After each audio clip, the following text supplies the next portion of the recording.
Alors, première question, qu'est-ce que c'est pour vous la citoyenneté? Qu'est-ce que vous mettez derrière? Je trouve que la citoyenneté, le plus important, c'est le choix qu'on a. Pour moi, il y a une logique de mise en action. Le vivre ensemble? Tout le monde a sa forme de citoyenneté. Genre t'es pas dans des assos, tu votes pas et tout, c'est pas pour autant que t'es pas citoyen. C'est d'avoir un projet commun, une ambition commune, un but de société, et ensemble, allons vers ce but. On a tous des priorités ou des valeurs à défendre. Je trouve qu'il n'y a pas d'excuse quand on dit qu'on veut agir pour une cause. Moi, je suis socialiste. J'agis Je suis pour la liberté. un peu faire de la réparation. Moi, c'est une Je pense réaction. que c'est une action Je pense que c'est symboliquement le levier le qui plus est hyper impactant forte. pour... Tu positionnes ton niveau on peut se d'engagement dire forcément que par rapport au ma cadre manière dans à lequel moi t'es. m'engager, taper c'est comme on de veut. dans ce cas-là, avec des gens qui ont des positions. Voter pour quelqu'un, C'est pas c'est forcément pas la grève. On ne nous écoute pas. S'il y a bien une phrase qu'on a entendue pendant notre périple, c'est celle-ci. On n'a jamais pris le temps de regarder, d'observer les combats, les revendications. Et je pense surtout que les jeunes ne sont pas écoutés. Et ça, c'est la vraie problématique. Ce sentiment, ça fait des années qu'on le ressent. On n'arrête pas d'entendre ces journalistes, politiques, ou même ce grand-oncle en repas de famille, nous expliquer que notre génération est désengagée, égoïste, désintéressée de la politique. Ces jeunes-là se sentent souvent assez peu concernés par les sujets des élections. Ils pensent à leur retraite, franchement. Fais quelque chose à part pleurnicher ou rester à la maison à rien faire. C'est-à-dire qu'ils ne savent pas se lever à 7 h le matin. Ben oui. En même temps, c'est vrai qu'on vote moins. Mais est-ce que ça veut vraiment dire qu'on s'en fout? Est-ce que ça veut dire qu'on s'intéresse pas aux autres? Le problème, c'est qu'à force de nous répéter en boucle qu'on ne fait jamais assez, qu'on fait mal ou qu'on ne fait pas, on oublie de se poser les bonnes questions. Qu'est-ce qui fait de nous des citoyens? Comment on fait pour s'engager et trouver notre place dans la société? Nous, on n'a pas forcément la réponse. Et d'ailleurs, il n'y a pas forcément une bonne réponse. Moi, c'est Bat. Et moi, c'est Polo. Pendant 8 mois, on a pris nos vélos et on a sillonné la France pour rencontrer des jeunes comme nous et réfléchir à ces questions. Avec ce documentaire, on vous propose de vous plonger dans notre projet et d'avoir enfin l'opportunité d'écouter ce que les nouvelles générations ont à dire.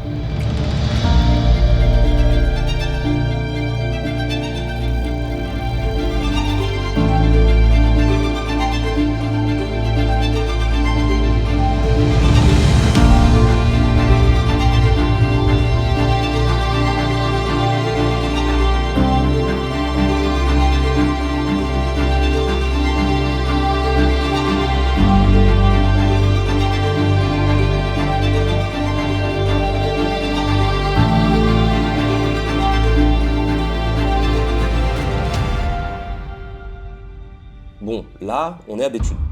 Ça fait plus de 3 mois qu'on est parti et on a un peu des dégaines de randonneurs du dimanche. Mais on prend quand même nos vélos, direction Tourcoing. Outre le plaisir de rouler 39 bornes sur les routes du Nord, que d'ailleurs ni nos jambes ni nos remorques n'ont assumé, on a surtout rendez-vous avec la Maison des Assos. C'est le 50e atelier qu'on organise depuis notre départ. Toujours le même atelier, mais en vrai jamais le même atelier. Chaque discussion, chaque débat apporte un nouveau point de vue. Et c'est ce qui fait le charme de notre Tour de France. Bonjour. Salut. Bonjour.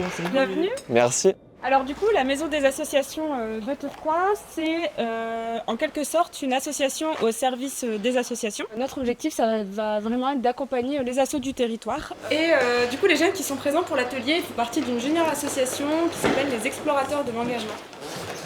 Les ateliers qu'on a créés, c'est des ateliers de discussion avec des méthodes d'éducation populaire. Donc, l'objectif de ces ateliers, c'est de créer vraiment des espaces où chacun peut échanger. Nous, on s'est rendu compte qu'il n'y avait pas vraiment la possibilité de dialoguer. Il n'y avait pas non plus de possibilité pour les jeunes d'en discuter entre eux, de comprendre qu'est-ce qui faisait le plus sens dans l'engagement pour les uns, pour les autres. Enfin, vraiment d'échanger des points de vue et de poser des définitions concrètes sur ces notions d'engagement et de citoyenneté. L'atelier, de manière générale, je ne sais pas si on l'a trop dit, mais c'est un atelier de discussion. C'est-à-dire qu'on est là pour écouter ce que vous avez à dire. Il n'y a pas de bonne ou mauvaise réponse. Ce qui est important, c'est qu'on vous écoute et que vous puissiez dire ce que vous avez envie de dire. Voilà. Je fais la différence entre le citoyen, donc qui par définition celui qui appartient à la cité, Ouais. et le citoyen qui va être plus actif, donc celui qui va participer, qui va contribuer à la vie de la cité, qui va faire en sorte que les gens à l'intérieur de celle-ci s'engagent, font changer les choses, font bouger les choses. Moi, je pense qu'on est tous citoyens actifs d'une manière ou d'une autre, mais c'est juste que c'est vraiment à différentes échelles et différentes manières.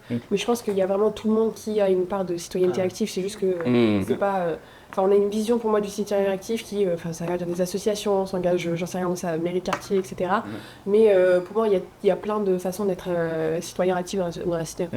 Nous, notre objectif, c'est d'élargir cette notion de citoyenneté pour faire rentrer dedans plein de types d'engagement. Ces pratiques d'engagement, elles sont très larges. Ça va du vote, en passant par le bénévolat, l'activité culturelle et sportive, jusqu'au boycott, à la manifestation, l'action de désobéissance civile. Donc on balaye vraiment très très large et surtout on touche des notions qui peuvent être spécifiques et techniques. Donc 20 cartes qui représentent 20 manières de s'engager. Le fait de passer par le biais de jeux de cartes et par le biais de questionnements avec des personnes qui sont vraiment au contact avec d'autres jeunes permet de faire naître en soi des problématiques qui sont différentes et de pouvoir avoir vraiment l'avis des jeunes en réalité et pas simplement des statistiques qui ont pu être posées avec un petit panel en réalité. Et du coup, c'est ça que je trouve intéressant dans le projet, c'est vraiment se dire on va les questionner en direct et arrêter de plaquer sur eux des choses qu'ils pensent ou qu'ils pensent pas. Et en fait, on n'en sait rien parce qu'on leur demande pas. Et du coup, moi, c'est vraiment le cœur du projet que je trouve intéressant. Donc moi, je vais vous sortir ce petit jeu de cartes qu'on a créé. Vous pouvez prendre quelques minutes pour les lire, nous dire s'il y en a qui sont pas clairs, s'il y a besoin de définir un peu, donner des exemples. N'hésitez pas, chacun va pouvoir s'exprimer, n'hésitez pas à rebondir, à réagir sur ce que les uns et les autres disent.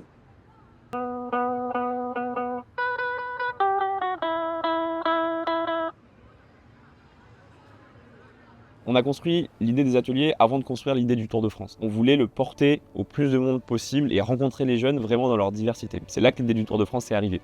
On va prendre nos vélos et on va passer par plein de structures jeunesse pour justement aller sensibiliser et récolter la parole des jeunes. Pour réaliser ce Tour de France avec nos vélos, on a décidé aussi de construire des remorques qui s'attachaient à l'arrière du vélo. En fait, c'était des remorques qui se dépliaient en table et qui permettaient de faire des ateliers dans l'espace public. Et ce qui a rajouté un petit peu de poids au défi sportif, mais ce qui était vraiment bénéfique pour nous parce que c'était quand même une petite maison à emporter avec nous pendant ces 8 mois.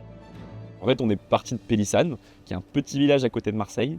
On est monté jusqu'à Lyon, on a fait Dijon, Strasbourg, on est allé jusqu'à Paris, on a fait le nord, donc l'île Tourcoing. On est ressorti en baie de Somme, on a fait Rennes, Nantes, ensuite jusqu'à Tours.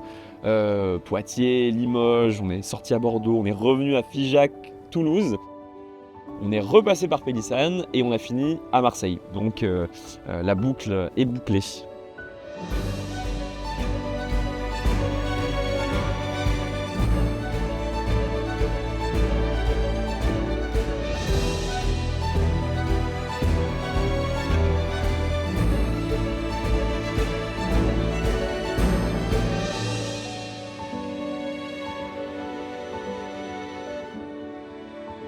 Quel que soit le milieu dans lequel on est, quel que soit le profil des jeunes, ce qui ressort beaucoup, c'est qu'en majorité, les jeunes se disent soit pas du tout engagés, ou alors ils se sentent engagés, mais moins qu'une autre personne, ou en tout cas ils rentrent beaucoup en comparaison avec d'autres jeunes et d'autres types d'engagement. On lutte contre ce discours qui dit que les jeunes sont pas engagés, sont égoïstes, en n'ont rien à faire, n'ont pas envie de vivre ensemble.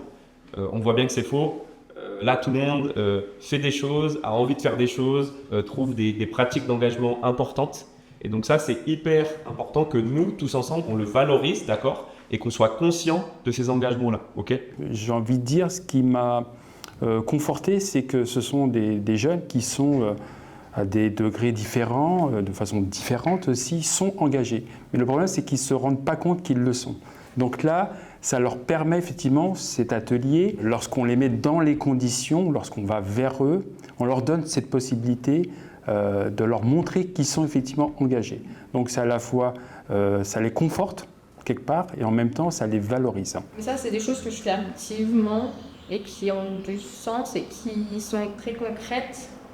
Pour moi du coup c'est ce qui me paraît le plus accessible en fait. Je vais être bénévole, je peux partir aussi aider des gens qui ne sont pas dans des bonnes conditions. Alors que l'activité culturelle, c'est un truc qui est assez important je trouve, que ce soit pour se donner déjà de base des avis, des opinions, une base.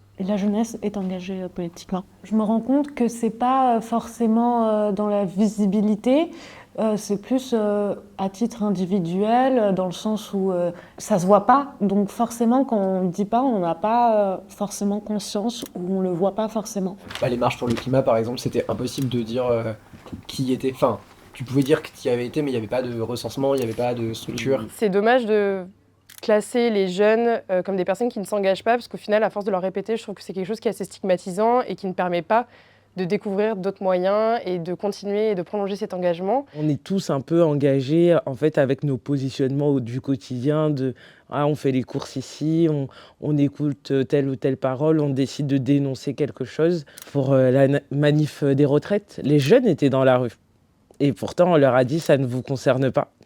Quand les jeunes manifestent, on leur tape dessus. Si les jeunes ne se sentent pas écoutés, c'est parce qu'ils ne sont pas représentés. Et que quand ils sont représentés, on leur coupe la parole, on leur rappelle leur âge, et donc on dit que leur parole n'est pas valide. Je suis un peu engagé malgré moi, au départ.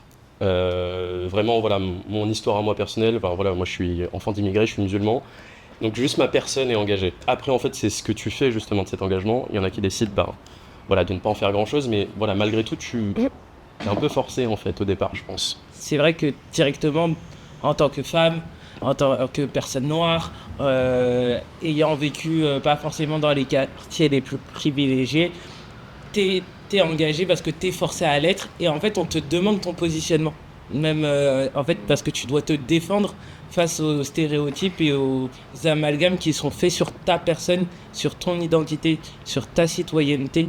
Nous, pour des profils plus âgés et parfois plus militants, on ne va pas forcément servir à conscientiser vos engagements, construire un engagement qui vous ressemble, etc. On va plus intervenir sur des problématiques de frustration et de fatigue militante, parce que tu as beaucoup justement de personnes qu'on rencontre dans ces milieux militants-là, enfin ces milieux engagés, qui nous expliquent que ils sont engagés, mais pas assez, mais qui devraient faire plus. Et il y a beaucoup de culpabilisation, en fait, alors que c'est des gens qui sont extrêmement engagés et qui vivent l'engagement au quotidien. Je ne me sentirai jamais assez engagée parce qu'il y a tellement de causes aujourd'hui pour lesquelles je me dis oui, c'est vrai, je suis totalement d'accord avec ça. Mais je ne fais pas tant que ça pour cette cause, mais il y en a d'autres où je vais beaucoup plus avancer. L'engagement, c'est aussi une vraie question de temps, et que je trouve que c'est compliqué, maintenant que je travaille, de m'engager et de tenir mon engagement, justement. Du coup, je dirais que je suis engagée, mais moins qu'avant. Quoi qu'il arrive, l'impact peut toujours être positif, mais d'être sur une sorte de course à l'engagement et de te dire que quoi que tu fasses, parce qu'en plus il y a différents pans, il y a ton métier, il y a tes choix individuels sur la viande, ce que tu consommes, ton régime alimentaire, et tu trouveras toujours des personnes qui sur l'un de ces piliers vont toujours plus loin que toi, ou ont l'air de faire mieux. Parce qu'il y a ce truc aussi juste d'être engagé, mais de te sentir ok, de vivre avec ça et que ce soit pas un poids. Dans ma famille, je suis radicale, tu vois. Ouais. C'est genre, rien que le fait de pas consommer de viande à table, au repas de famille, c'est lourd à porter, même quotidiennement. Alors que dans d'autres milieux qui, eux, vont être hyper engagés, je suis là genre, wow, mollo, hein. Je comprends que ça puisse être frustrant et noyant, mais je pense que c'est pas comme ça forcément qu'il faut le voir, dans le sens où l'idée est de dire que si tu fais toutes les cartes ici, tu meurs. Non mais tu vois ce que je veux dire, tu t'as pas le temps de manger, t'as pas le temps de dormir, t'as pas le temps de rigoler, t'as pas le temps de faire tous ces trucs-là.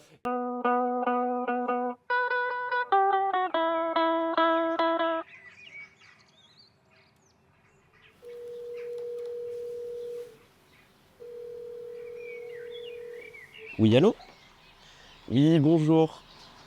Oui, c'est bien moi. Du coup, donc nous on propose ces ateliers-là un peu partout en France et on est du coup à Limoges, donc chez vous, du 28 août au 1er septembre. Donc voilà, sur ces dates-là, ce qu'on peut faire, c'est, si ça vous intéresse bien sûr, pouvoir organiser un atelier avec les jeunes que vous mobilisez dans votre mission locale.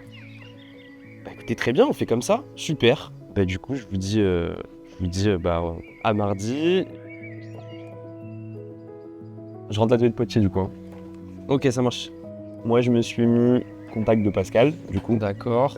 Contact du gars du Tactique Collectif. Moi, je pense que de mon côté, plus je vais continuer les contacts pour des ateliers. Typiquement, les communes que Tim m'a envoyées à côté de Bordeaux, qui ont l'air assez actives autour de l'engagement et de la jeunesse. On va voir, hein. Croise les doigts. Ouais. Une des dimensions aussi de ce Tour de France, c'était du coup de gérer cette itinérance, en fait, finalement, savoir déjà où on allait dormir le soir. On a fait du camping, on a fait un tout petit peu de bivouac, et on est passé aussi notamment par des plateformes d'échange entre cyclistes. Donc des personnes qui, quand ils sont en itinérance, vont dormir chez d'autres personnes, et inversement, quand ils sont chez eux, peuvent accueillir d'autres cyclistes qui sont en voyage. Bonjour. Enchanté, Baptista. Okay. Paul, enchanté. Toi, oui. Ouais. Toi, non? Nous, on se connaît pas. Ok. Bonjour. Ça va? Ça va. Bonjour. Bonne route. Ouais. Toutes ces rencontres qu'on a faites, ça nous a donné beaucoup de force. Enfin, c'est des journées qui sont compliquées quand tu dois faire 50 km de vélo avec la remorque derrière, qu'on arrive transpirant dans une mission locale pour faire un atelier, qu'on n'a pas le temps de se changer, etc. Et qu'on arrive derrière chez des gens, il faut trouver un hébergement. C'est parfois indispensable de tomber sur des personnes bienveillantes qui nous soutiennent et qui croient en notre projet. C'était aussi une façon de travailler le projet, puisque évidemment les gens étaient intéressés. Donc ils nous ont posé beaucoup de questions sur le projet, ils nous ont poussé à réfléchir sur plein de points qu'on n'avait pas identifiés à la base. Et en fait, c'est venu enrichir vraiment notre expérience de Tour de France et c'est venu améliorer nos ateliers. Juste de rencontrer chaque jour des personnes différentes, nous posant des questions sur le projet et voulant justement creuser.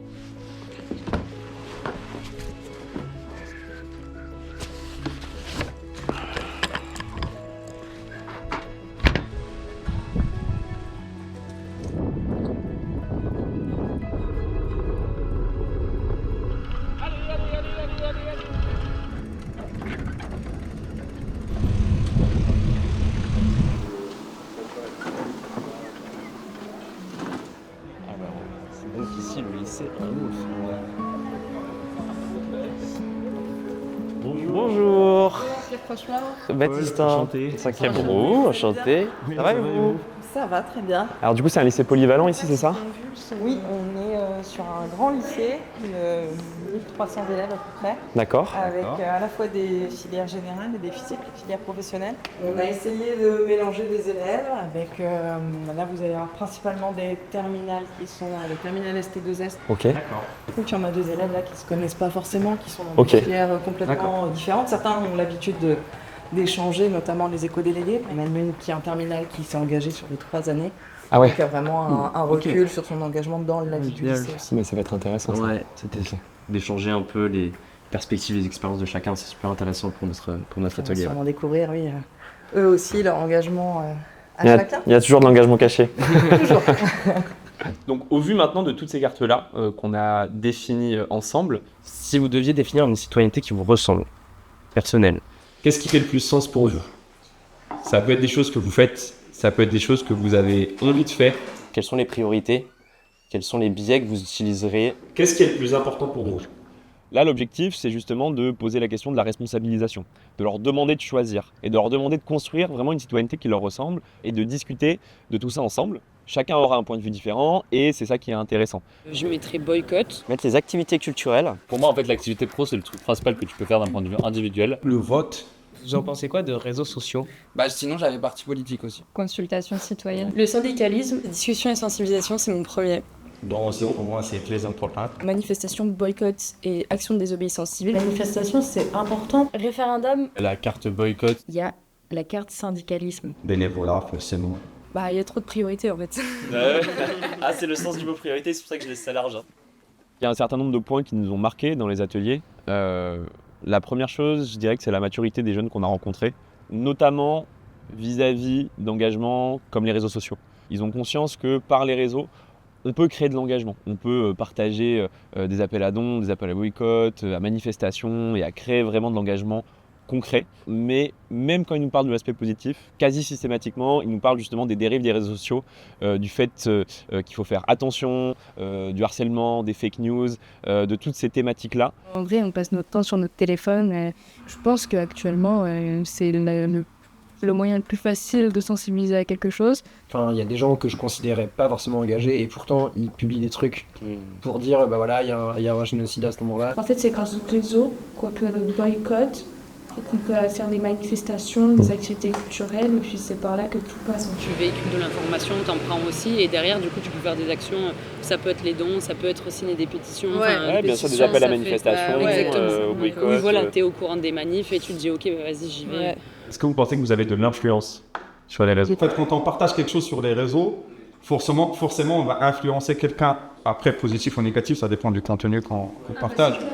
On a un petit peu cette image de dire que les jeunes sont mangés par les réseaux, n'ont pas de prise de recul, etc. Alors qu'en fait, ils sont extrêmement critiques de ce qui se passe sur les réseaux sociaux. Il y a aussi ce biais de on peut y passer beaucoup de temps et c'est quand même du temps que tu prends sur ton temps perso et sur ta santé mentale aussi. C'est une balance qui est désastreuse en termes d'impact positif et d'impact négatif. Individuellement, c'est vrai, il y a beaucoup de conséquences qui sont hyper nulles, c'est désastreux comme tu as dit. Mais collectivement, aujourd'hui, il y a des choses qui se passent à l'autre bout du monde. Sans les réseaux sociaux, j'aurais jamais été au courant. Pour moi, on a l'impression que c'est le seul canal qui est possible maintenant, parce qu'on n'utilise plus que ce canal-là. Mais en vrai, il y en avait d'autres avant, et genre, c'est pas parce qu'il n'y avait pas de réseaux sociaux qu'on n'était pas au courant. Aujourd'hui, qui possède aussi les réseaux sociaux fait que ça régit ce que tu vois.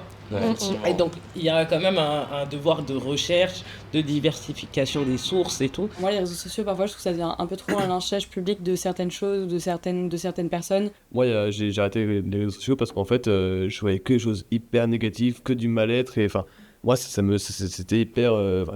c'était trop, quoi. Le réseau social peut avoir tendance à t'isoler. Tu penses que tu vois du monde et que tu fais des choses parce qu'en fait tu parles avec des gens et que tu relais des informations, etc.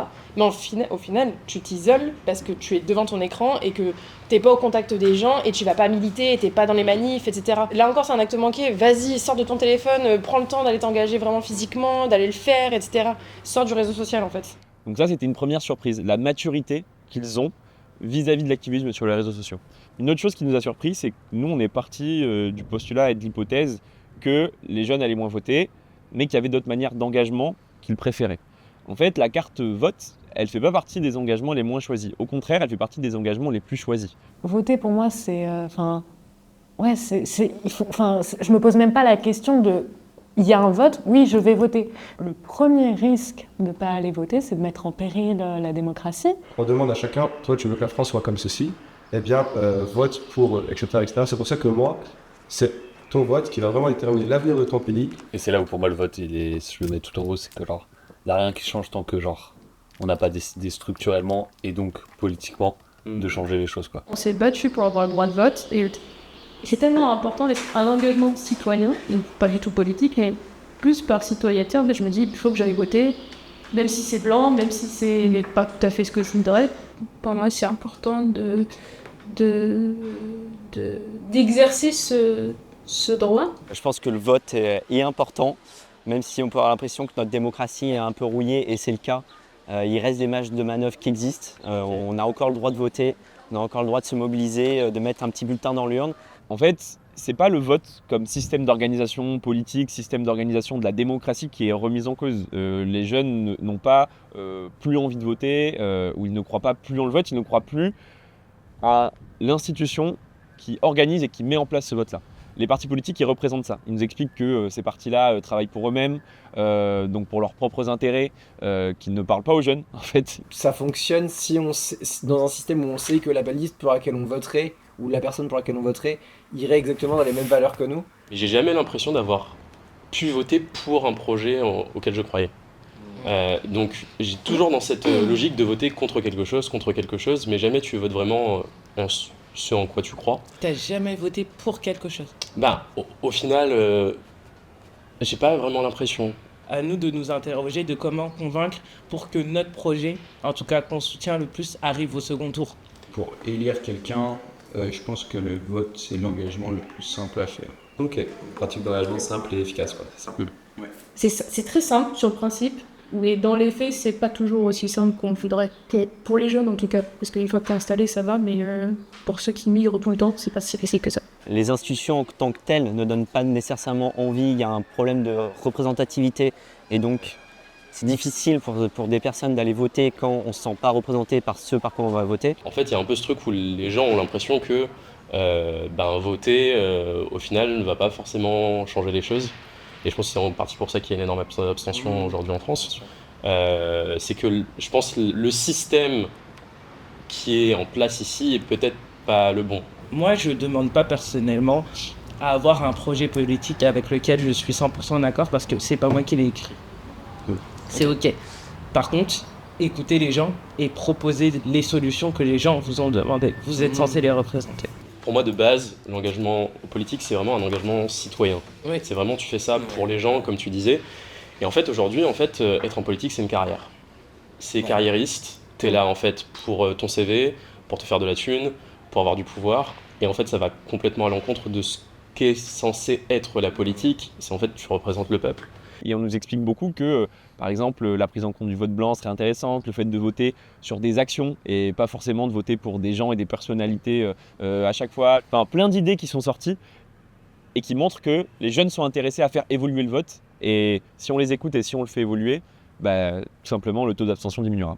Une partie qui est beaucoup ressortie aussi, c'est le fait de jouer sur sa consommation. Le fait de se poser la question de qu'est-ce que je consomme et de consommer engagé. Dans une société qu'on a aujourd'hui qui est régie par l'argent, notre consommation individuelle, je pense que c'est le levier le plus impactant pour changer les choses. Par des petits gestes du quotidien, on peut changer quelques petites choses et ces gestes cumulés, c'est peut-être un peu naïf, ça a une influence et ça fonctionne à long terme. À chaque fois, on va nous dire oui, mais il y a que toi qui le fais, machin. Et tu dis oui, mais s'il y avait moi plus toi, plus plein de gens, déjà ça crée quand même un mouvement. Et du coup, exactement. Je trouve que le boycott, c'est un des trucs qui peut extrêmement bien marcher quand c'est collectif. Enfin, moi, par exemple, je trouve que les trucs de consommation individuelle, c'est un truc que je fais, mais ça me fait pas kiffer, quoi. Je suis en mode, ok, je mange pas ça, ou j'achète. Enfin, ça me fait pas vibrer de m'engager, c'est plus de la contrainte. Pour le coup, c'est pour moi une action que tu peux faire hyper simplement en tant que citoyen. Genre, à la base, ça peut te demander pas trop d'efforts.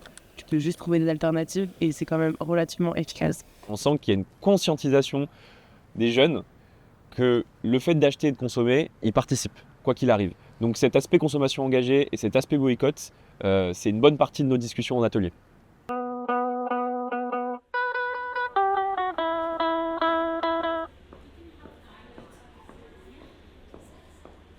Des discussions comme ça, on en a eu pendant des heures, et c'était passionnant. Pourtant, la citoyenneté, l'engagement, c'est des sujets qui peuvent paraître compliqués, ennuyeux.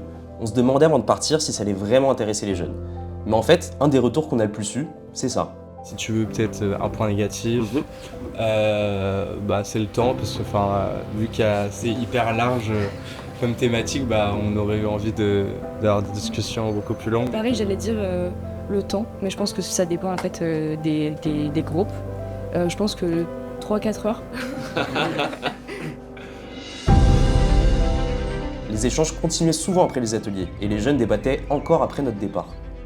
En 8 mois, on n'a évidemment pas pu rencontrer tous les jeunes de France, recueillir tous les avis et toutes les convictions, mais notre ressenti est super positif.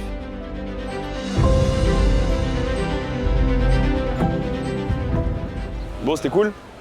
Ouais, franchement c'était vachement cool. Moi, la question de est-ce que tu te considères comme un jeune engagé, je la trouve toujours intéressante, quoi. Parce que, tu vois, Benjamin direct, c'est ah non, moi, pas du tout, pas d'engagement. Et je sais pas, je trouve que c'est toujours cool de la réalisation, tu vois. Je suis archi d'accord avec toi, et j'aime trop le moment où, là il l'avait fait un peu, tu vois. Alors à la fin, il se dit, je fais déjà ça, et j'ai commencé en mode je suis pas engagé alors que je fais déjà plein de trucs, quoi. Ouais. Enfin, c'est vraiment trop bien, en fait, tout simplement. Il est pour nous très important qu'il y ait une pluralité des publics et des interlocuteurs dans les actions qu'on mène. Donc du coup, c'était l'occasion de se saisir de 5e roue. Et puis par la suite, on a bien vu que 5e roue avait mis en place des outils qui étaient très parlants pour les jeunes, très intéressants pour eux, et que ça pouvait leur permettre d'accéder à un autre regard sur l'engagement jeune en France. C'était un moment de discussion, parce que du coup on était plusieurs jeunes, donc chacun avec un point de vue différent, et un moment de partage où chacun a parlé de ses expériences. Cet atelier m'a fait changer d'avis, ou m'a fait en tout cas découvrir d'autres perceptions de l'engagement. J'ai trouvé le format intéressant en fait parce que ça permet d'aborder les choses un peu de la manière dont on veut en fait. Comme on peut agencer un peu les cartes entre elles comme on veut, ça permet d'avoir... En fait la discussion elle sera jamais pareille.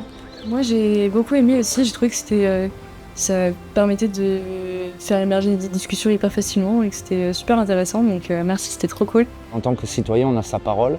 Et si on rencontre un autre citoyen, le fait de discuter entre nous, ça fait émerger des idées. Franchement, j'ai adoré ce projet. Ça m'a beaucoup parlé. Et je pense que ça pourrait aider plusieurs personnes, plusieurs jeunes à avancer dans quelque chose. Eux, ils n'ont pas dit pourquoi les jeunes sont désintéressés de la politique et ils votent pas comme on a l'habitude de faire, mais plutôt non, ils sont pas désintéressés, ils ont d'autres manières de le faire. J'ai aussi appris de nouvelles choses à propos de l'engagement parce que ce qui est en rapport avec l'engagement, je m'y connaissais pas trop. Et aujourd'hui, ils m'ont appris de nouvelles choses que je ne m'intéressais pas à ces choses avant. La jeunesse, elle a besoin de s'exprimer et parfois, elle n'a pas de tribune. Il n'y a pas de terrain pour s'exprimer et je pense que leur faire comprendre que si, en fait, il y en a. C'est juste qu'il faut aller les chercher, il faut aller les saisir, les mobiliser. Ce Tour de France, on l'a fait pour valoriser la parole des jeunes en atelier, d'accord, mais on ne peut pas s'arrêter là. Il y a vraiment la volonté, l'idée de pérenniser un peu ce qu'on a fait, parce que c'était hyper intéressant de discuter ces notions-là d'engagement chez les jeunes. Et du coup, on peut imaginer par exemple qu'on puisse transmettre les clés de cette activité à plein de jeunes. C'est ce qu'on a testé et ça a plutôt bien fonctionné à l'événement de clôture de 5e Euro à Marseille à notre arrivée, où on a formé des jeunes de la Ligue de l'enseignement pour qu'ils puissent eux-mêmes animer des ateliers.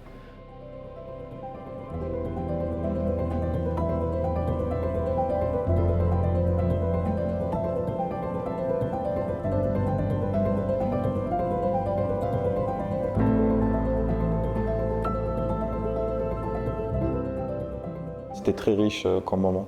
Franchement, je ne m'y attendais pas à avoir autant d'implication de la part des jeunes sur les sujets-là.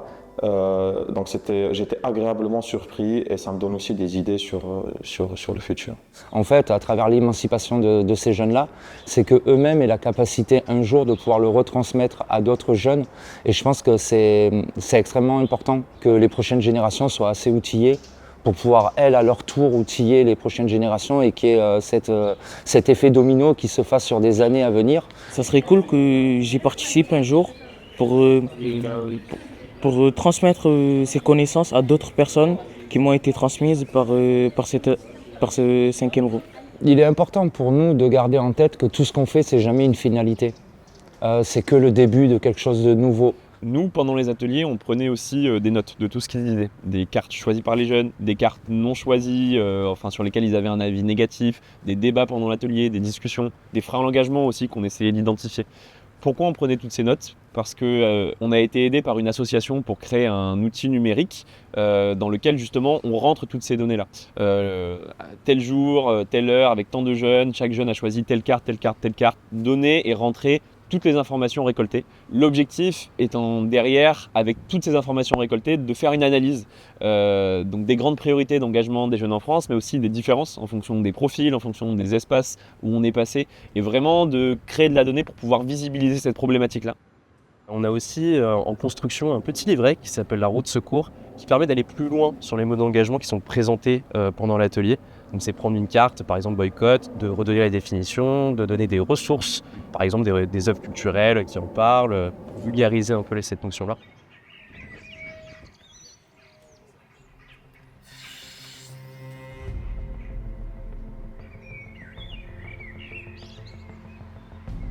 Nous, on est optimistes parce qu'on a un petit peu validé notre hypothèse. On a un jeu avec 20 manières de s'engager différentes, c'est énorme, et toutes les cartes ont été choisies. Donc ça montre bien cette diversité de l'engagement des jeunes, et ça montre bien que cette diversité-là, il faut la valoriser et il faut la prendre en compte.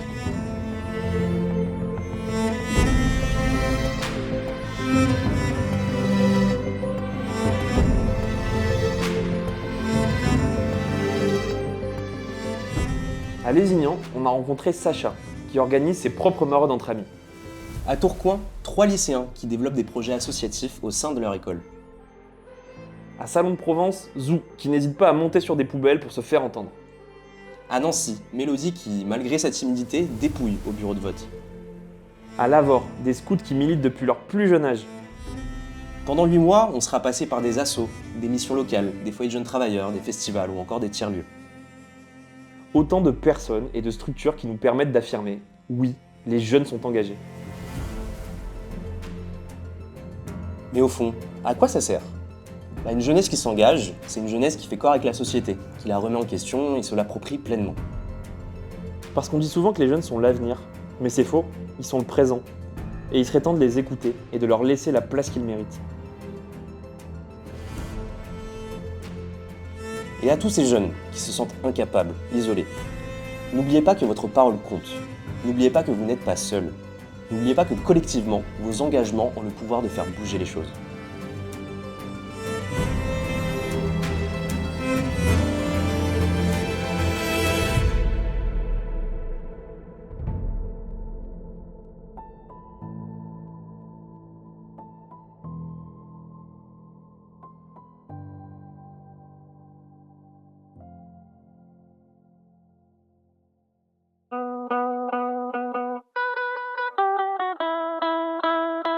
J'ai rien à foutre, élève ton doigt. Si tu te vois couler, élève-toi. J'ai rien à foutre aux gens qui crèvent. Si t'es endormi, réveille-toi. Réveille-moi, peut-être que je suis fou. Si tu me reconnais pas, c'est mieux en moi. Tu peux pleurer, tu pisseras moins. Ça fait de quoi te pisser par les yeux. Alors, j'ai rien à foutre, crie rien à foutre. Montre-leur aux gens qui te croyaient cool. Tu les tiens par les couilles, restez prince, le reste, je me débrouille. J'ai rien à foutre, élève ton doigt. Si tu te vois couler, élève-toi. J'ai rien à foutre aux gens qui crèvent. Si t'es endormi, réveille-toi.